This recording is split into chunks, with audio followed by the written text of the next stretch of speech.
Doma Sports Talk worldwide with some news from the world of boxing. So y'all know what time it is. You ain't in a rush to get concussed. Well, baby, we got another undisputed champion in the glamour division. That's the lightweight division, y'all. Right? That would be Devin Haney. Devin Haney goes to Australia and outclasses George Kambosos. I don't know so far because I'm saving that what what the scores were, but he won the fight, and I say outclass, which is very true.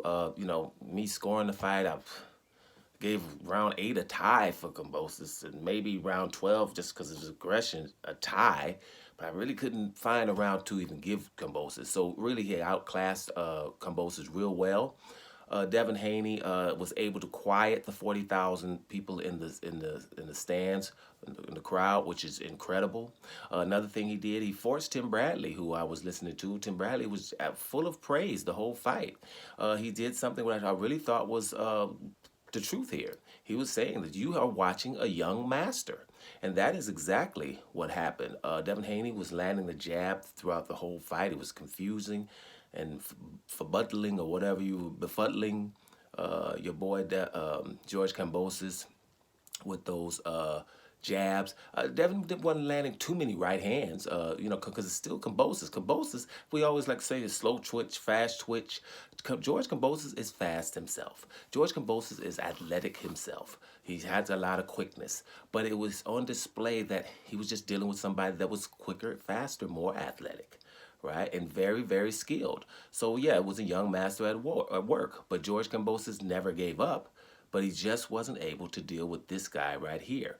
He was trying, and it just brings me to, like what I say about the lightweight division.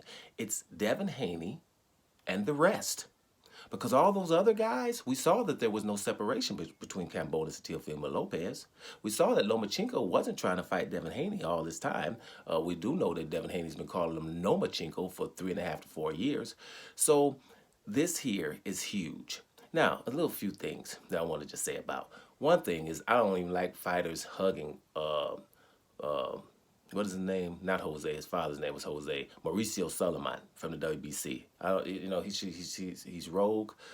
He shouldn't even be there. I know I wouldn't hug him no more because he's corrupt, in my opinion. He's still getting hugged, and people are still taking him serious with all this cheating he's doing and illegal things. I don't like that, and I don't think we should be calling fighters in the Negro Leagues the fighting pride of the USA.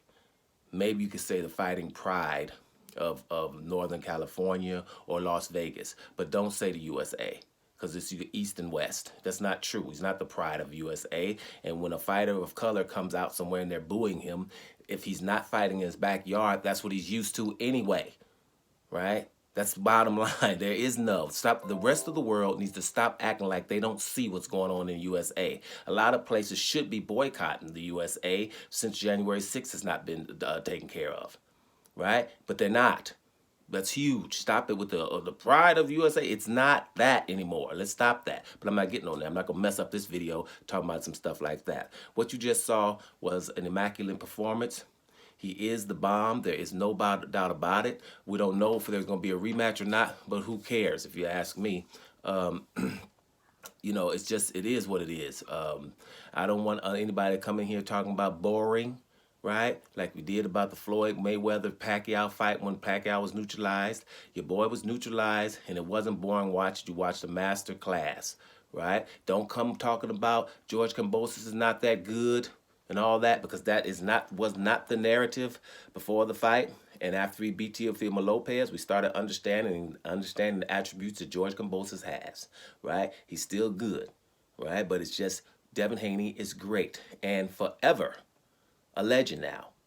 He's the first one in the lightweight division that's become undisputed in the 4-belt era. He's the youngest guy to ever do that, right, at 23 years old. Been wanting to do it before. And he did it with class. And speaking of class, he outclassed the other guy who was supposed to be the second best. So it's just an awesome day for your boy, Devin Haney. And I'm glad. And like I said, it's Devin Haney and the rest. We have just witnessed a legend, baby.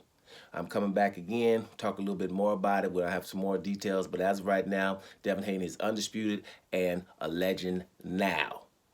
Doma Sports Talk Worldwide. And I'm up out of here, y'all.